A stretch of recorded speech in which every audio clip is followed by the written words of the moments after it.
पूरे मामले को लेकर के यहाँ पर कितने लोगों की अरेस्टिंग हो चुकी है, कितने अरेस्ट और किनका किनका नंबर अब आने वाला है। दरअसल ये जो देख रहे हैं आप गिरफ्तारियां, ये सबसे पहले हुई है 6 सेवादार जो है यहाँ पे गिरफ्तार हो गए हैं। ये वो 6 सेवादार हैं जो उस वक्त जो घटना के वक्त सत्संग में मौजूद थे। इसी के साथ साथ जो इसको देख रहे हैं आप, मुख्य आरोपी जो मधुकर, वो यहाँ पर जो है देख रहे हैं कि इसको भी अरेस्ट कर लिया गया है। इसी के साथ साथ आप देख रहे हैं कि जो मुख्य आरोपी मधुकर, इसको कल शाम को अरेस्ट कर लिया गया है। पूछताछ का जो लगातार दायरा है वो बढ़ रहा है। तमाम राज़ी उगलेगा बाबा के बारे में, इसको भी अरेस्ट कर लिया गया है। अब सवाल दरअसल ये है कि ये जो दो चेहरे देख रहे हैं आप, ये जो दो तस्वीरें देख रहे हैं आप, अब वो यहाँ पर जो है ना, किस तरीके से यहाँ पे जो दायरा बढ़ रहा है जाँच का, कार्रवाइयों का, अगला नंबर क्या बाबा का है? क्योंकि बाबा अब तक फरार चल रहा है। बाबा अब तक सबके सामने नहीं आया, कैमरे पर सामने आ गए, कैमरे पे आके सफाई दे दी है, लेकिन अगला नंबर क्या बाबा का है? और सवाल दरअसल ये कि अगर बाबा का नंबर है तो वो नंबर आएगा कब? क्योंकि 4 दिन हो चुके हैं, बाबा की तलाश में छापेमारी चल रही है, मैनपुरी से लेकर के आगरा तक, आगरा से लेकर कानपुर तक, लेकिन बाबा आश्रम में है, होटल में है, घर में है, देश से बाहर है, यूपी से बाहर है। ये सवाल बना हुआ है। तो आखिर बाबा की गिरफ्तारी कब तक और बाबा कब होगा अंदर? रिपोर्ट दिखाते हैं।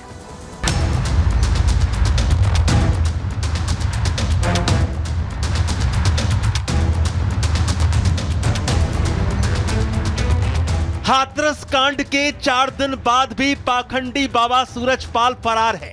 बाबा कहां छिपा है ये अब तक पता नहीं चल सका है। पुलिस बाबा सूरजपाल के आश्रमों की तलाशी ले रही है, उसकी संपत्तियों का डेटा निकाला जा रहा है।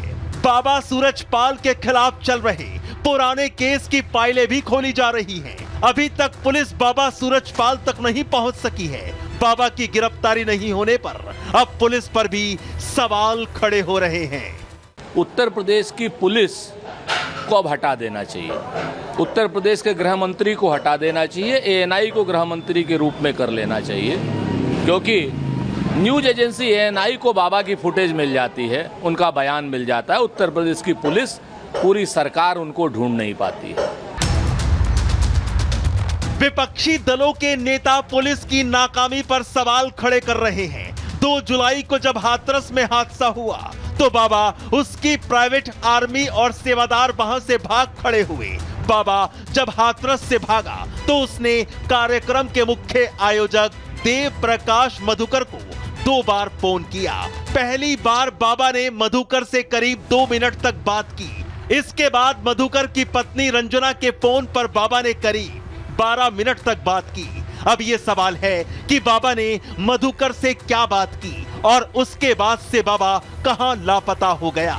मुख्य सेवादार मधुकर ने बाबा को ऐसा क्या बताया कि बाबा अपने भक्तों को मुसीबत में छोड़कर फरार हो गया। अब बाबा अपने वकील एपी सिंह के जरिए कानून व्यवस्था पर भरोसा जता रहा है। असामाजिक तत्वों ने सोची समझी साजिश के तहत किया, नारायण साकार हरि को बदनाम करने के लिए किया। उनकी बढ़ती लोकप्रियता, इस देश में करोड़ों फॉलोअर्स हैं, उनके करोड़ों फॉलोअर्स में एक संदेश देने के लिए। लेकिन मैं आपके माध्यम से अनुरोध करता हूं, सभी लोग कानून में विश्वास रखें, लॉ एंड ऑर्डर में विश्वास रखें। बाबा हाथरस से भागकर मैनपुरी गया, यहीं पर बाबा का फोन बंद हुआ। अब सवाल ये कि क्या बाबा मैनपुरी के आश्रम में छुपा हुआ है? क्या आश्रम में बाबा के छिपने के लिए कोई खास जगह है?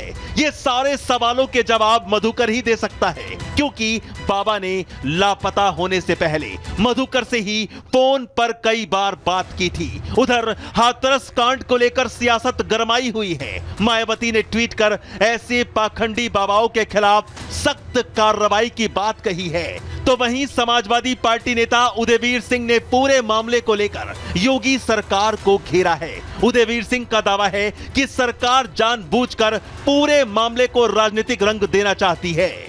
जांच हाथरस जिले में नहीं हो रही है, जांच आगरा जोन में नहीं हो रही है, जांच लखनऊ में हो रही है और लखनऊ से निर्देशित किया जा रहा है। लगातार जात विशेष के लोगों को चिन्हित करके इस पूरे मुद्दे को जोड़ने की कोशिश की जा रही है, राजनीतिक रंग दिया जा रहा है। जबकि सच बात यह है कि जो सरकारी अव्यवस्था थी, पुलिस की अव्यवस्था थी, उसकी जिम्मेदारी अभी तक मुख्यमंत्री ने नहीं ली, न प्रशासन को जिम्मेदार ठहराया जो व्यवस्था नहीं कर पाए।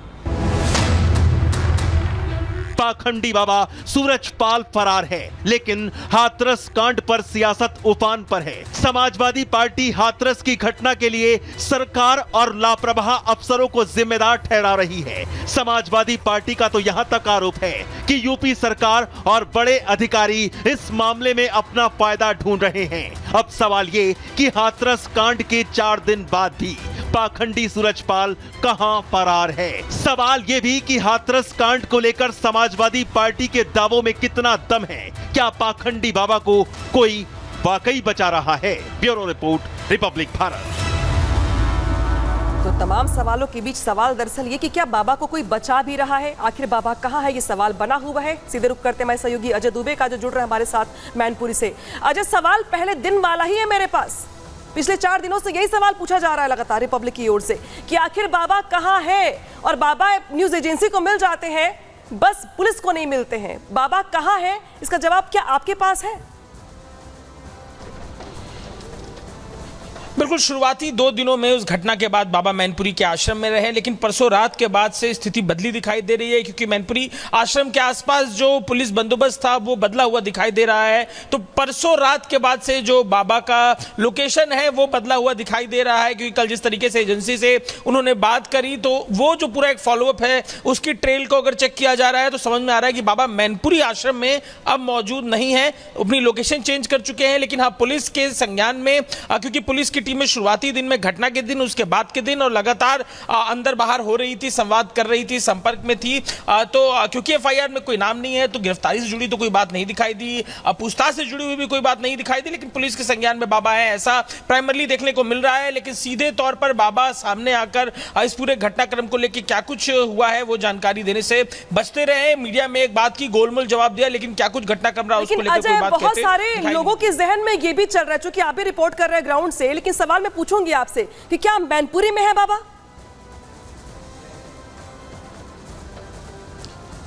देखिए, कल परसों रात तक की बात अगर की जाए तब तक मैनपुरी में आश्रम के आसपास जो सुरक्षा बंदोबस्त था उसको देख के ये बात स्पष्ट थी कि वो मैनपुरी आश्रम में ही मौजूद है, क्योंकि आश्रम के बाहर जो हमें अनुयायी मिले थे उन्होंने भी बताया था कि कार्यक्रम के बाद बाबा यहीं पर आ गए। लेकिन अब लोकेशन बदली हुई लग रही है, क्योंकि जो पुलिस का बंदोबस्त है वो पूरी तरीके से बदल गया है, पुलिस का बंदोबस्त हट गया है। कुछ 1-2 जो पुलिसकर्मी है केवल आश्रम के पास मौजूद है। इससे ये इशारा दिख रहा है कि मैनपुरी आश्रम से तो बाबा हट चुके हैं। कोई भी अधिकारी ऑफिशियली आकर इस बारे में कोई भी बात कहता नहीं दिखाई दे रहा है। अनऑफिशियली पूछने पे कहा जा रहा है कि इन पे कोई एफआईआर नहीं है, तो हमें इनके लोकेशन से जुड़ी कोई खास जानकारी नहीं है। लेकिन अभी ये बात दिख रही है कि मैनपुरी आश्रम में तो बाबा मौजूद नहीं दिखाई दे रहे हैं। तो बाबा कहां है, ये सवाल अपने आप में अभी तक बरकरार है। जवाब कब मिलेगा किसी को कुछ पता नहीं है। हालांकि सूरजपाल पर यहां पे जो सियासत है वो भी हावी है। आज मायावती ने जिस तरीके से अपना बयान जारी किया, दरअसल ऐसा लग रहा है कि मायावती सूरजपाल पर भड़की हुई हैं, काफी नाराज हैं और उनकी ओर से तमाम बातें कही गई हैं। उनकी ओर से क्या कुछ कहा गया है बताते हैं आपको। दरअसल हाथरस भगदड़ कांड पर मायावती का बयान जो सामने आया, उन्होंने हादसे को लेकर बाबा पर जो मायावती की मांग है दरअसल वो ये है कि बाबा के खिलाफ कड़ा एक्शन लिया जाए, सभी दोषियों पर सख्त कार्रवाई की जाए, सूरजपाल जैसे सभी बाबाओं पर एक्शन हो। देखिए, सूरजपाल के साथ साथ जो तमाम बाकी बाबा हैं जो लोगों को झांसे में लेते हैं और ऐसी हादसे होते हैं, ऐसी घटनाएं होती हैं, उन तमाम बाबाओं पे एक्शन हो, ये मायावती मांग कर रही हैं। इसी के साथ साथ उनकी ओर से ये भी कहा गया है कि सरकार को ढीला रवैया नहीं रखना चाहिए। सरकार की कार्रवाई पर भी यहाँ पे सवाल खड़ी की जा रहा है उनकी ओर से, और कहा दरअसल ये जा रहा है कि फिलहाल जो इस पूरे मामले को लेकर के सियासत हो रही है, अब यहाँ पे आपको लेके चलते हैं हम और बताते हैं दरअसल कि इस पूरे मामले को लेकर के अब तक क्या कुछ हुआ है, क्योंकि 4 दिनों में बहुत चीजें बदल गई हैं। कुछ कार्यवाहियां हुई हैं, जांच की टीम जांच कर रही है, जांच में क्या कुछ निकल के सामने आया है और क्या कुछ कार्रवाई हुई है हाथरस कांड में, अब तक बताते हैं आपको। दरअसल कैमरे पर पहली बार बाबा निकल करके सामने आए हैं, बाबा की ओर से बयान दिया गया है, बाबा की ओर से हादसे पर दुख जताया गया है। दूसरा जो बड़ा अब तक का अपडेट है वो ये है कि मुख्य आरोपी और बाबा का राइट हैंड मधुकर गिरफ्तार कर लिया गया है। यह गिरफ्तारी कल रात में हुई है। इसके अलावा जो सबसे बड़ा अपडेट नंबर 3 है वो यह है कि हाथरस में न्यायिक जांच आयोग की जो टीम है वो पहुंच गई है। आयोग ने अपनी ओर से जांच शुरू कर दी है और माना जा रहा है कि तस्वीर साफ हो जाएगी।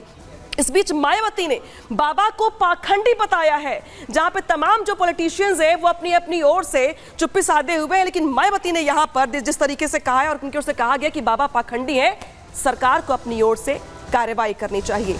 आज के प्रहार में सिर्फ इतना ही, कल करेंगे किसी और मुद्दे पर प्रहार। तब तक के लिए नमस्कार।